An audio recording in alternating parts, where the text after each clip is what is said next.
Hello, everyone, and welcome to today's clinical briefing.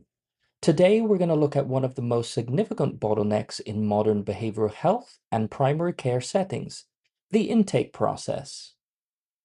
When patients walk through our doors, their physical vitals are taken in seconds. Yet, mental health screening is all too often left in lengthy, multi-page clipboards that slow down our clinics and overwhelm the patient.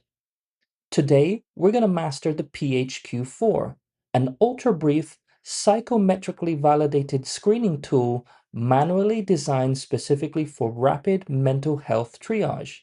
We will explore how to integrate this tool seamlessly into your clinical workflows to maximize efficiency without sacrificing precision. Before we dive into the mechanics of the scale, I want to propose a fundamental question to you as healthcare providers and administrators. How do you integrate ultra-brief measures into clinical workflows without disrupting the pace of a high-volume practice? The reality is, if a tool isn't fast, staff won't use it consistently. And if it isn't accurate, it compromises client safety. Over the next few minutes, we'll unpack how the PHQ-4 balances these two demands perfectly, acting as a reliable clinical gatekeeper that protects your schedule and your patients. To understand why the PHQ-4 is essential, we have to take a look at the limitations of legacy assessment processes. Traditional diagnostic tools like the full PHQ-9 or the GAD-7 can easily take over 10 minutes for a distressed patient to complete and score. In a busy primary care setting or an emergency department, that delay creates an operational logjam. By utilizing rapid mental health triage protocols, frontline intake coordinators can intercept risk vectors immediately. The PH4Q gives us a validated, streamlined roadmap to identify psychological distress at the absolute earliest point of contact, ensuring that valuable organizational resources are allocated exactly where they are needed most. Let's talk numbers, because time is our most critical currency in medical practice. The primary advantage of a PHQ-4 is its speed. The entire questionnaire takes most patients less than 90 seconds to complete. But what do we give up for that speed? Remarkably, almost nothing. Statistical research proves that this 4-item instrument counts for roughly 84% of total variance found in much longer, more exhaustive anxiety and depression screeners. This unparalleled brevity makes it the gold standard for routine mental health screening in schools, military intake environments, and fast-paced emergency ward triage systems where every minute saved matters. Now let's break down how to actually use and score the tool. The PHQ-4 is a composite scale, cleanly split into two distinct clinical halves. The first two items make up the GAD-2 subscale, which looks specifically at core indicators of anxiety, like feeling nervous or experiencing uncontrollable worry. The next two items comprise the PHQ-2 subscale, which measures foundational depressive indicators, anhedonia and depressed mood. Each of these 4 items is scored on a standard Likert scale from 0 to 3, representing frequency over the past 2 weeks. If a patient scores a 3 or higher on either the anxiety or the depression subscale, you have crossed the threshold for a positive screen, meaning further diagnostic evaluation is mandatory. A score is only useful if the staff knows what to do with it. This interpretation matrix serves as your operational playbook. A total score between 0 and 2 falls into a normal range, requiring standard documentation and routine monitoring. A score of 3 to 5 indicates mild distress. Here, the clinician should offer psychoeducational materials and schedule a short-term follow-up. However, once a patient hits a moderate score of 6 to 8, your clinical protocol should immediately trigger the full GAD-7 or PHQ-9. For severe scores between 9 and 12, the system must mandate an immediate same-day diagnostic interview and a direct referral to a psychiatric specialist. The true magic of a PHQ-4 is unlocked when it is embedded into an automated digital workflow. Let's look at how this operates in a modern integrated clinic. Step 1 begins in the waiting room or an online portal, where the patient completes an automated patient health questionnaire digitally.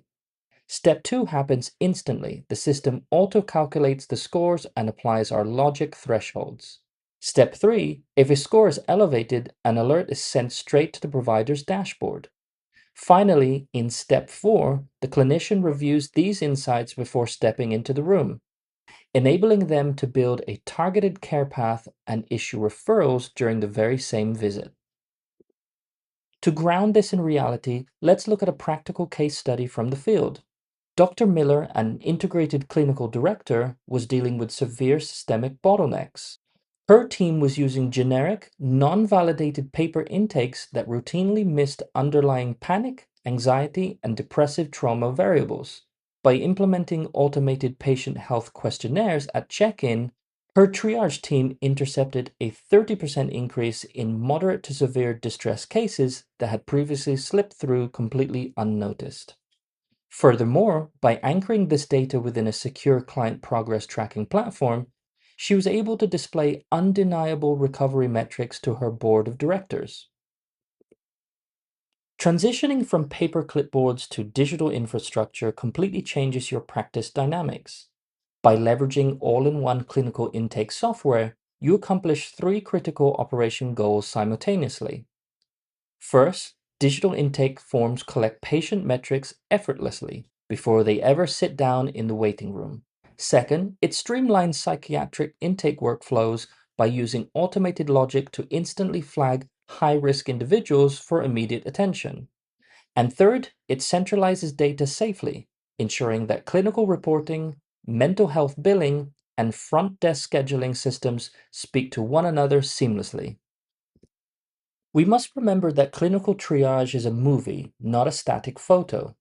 A single PHQ-4 score gives you a baseline snapshot, but tracking that score over time gives you a continuous narrative of patient care.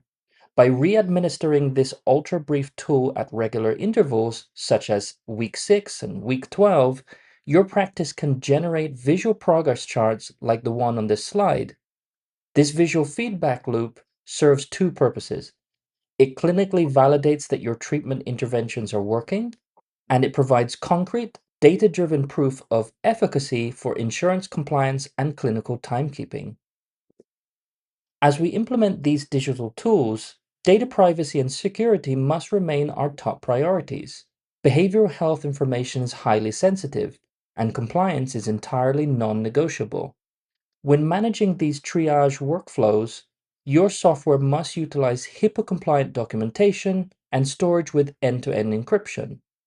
Access controls must be strictly isolated so that sensitive psychiatric notes are restricted purely to authorized clinical staff. Additionally, any patient-secure messaging tools or scheduling applications must maintain immutable automated audit trails to preserve complete data integrity for clinical administrators.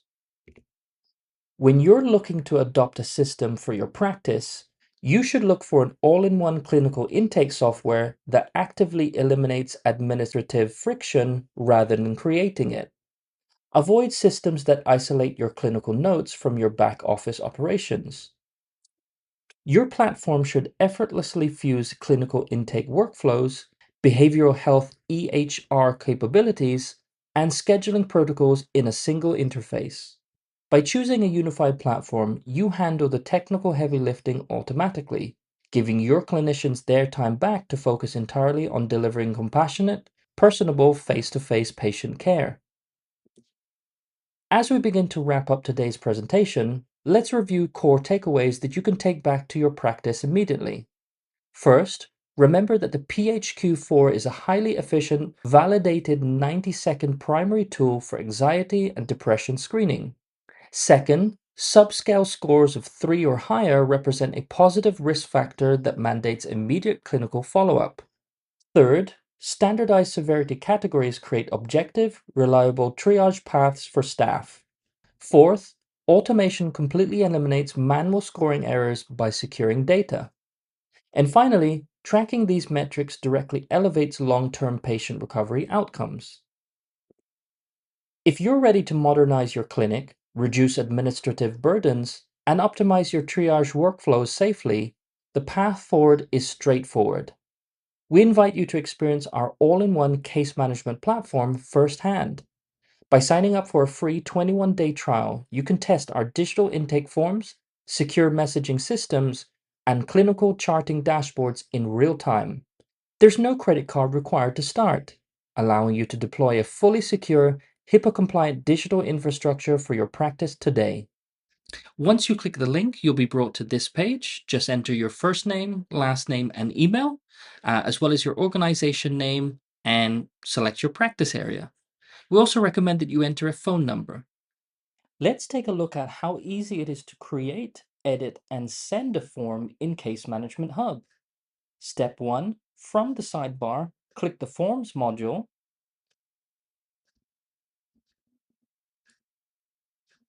and search for Basic Intake Form, and then click the title to open it. Here's a tip.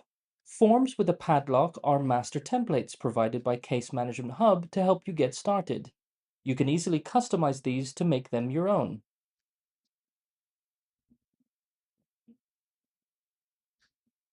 Step 2, click Edit Template to start customizing the form to your needs.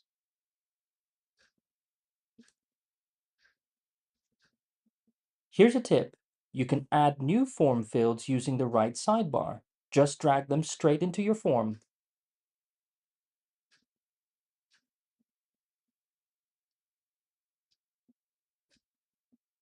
Once done, click Save.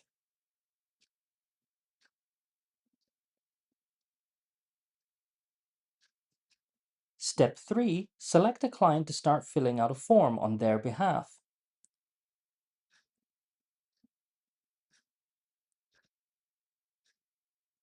No need to retype your client's data. It magically fills in the form for you, saving you time. Step 4, or to send the form directly to a client or clients, click Send Form, select the clients,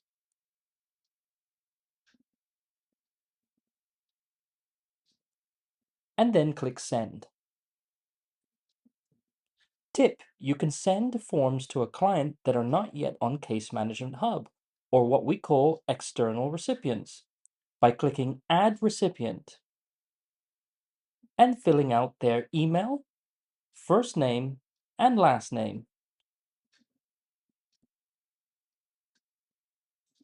Step 5. Create a public link for your form so you can easily share it with anyone. Just click Copy Link to publish your online form.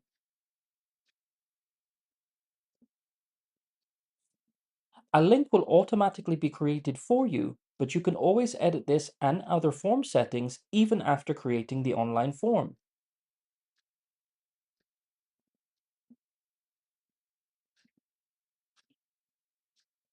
To do this, just click on the gear icon in the top right corner of the form page to bring up the form settings.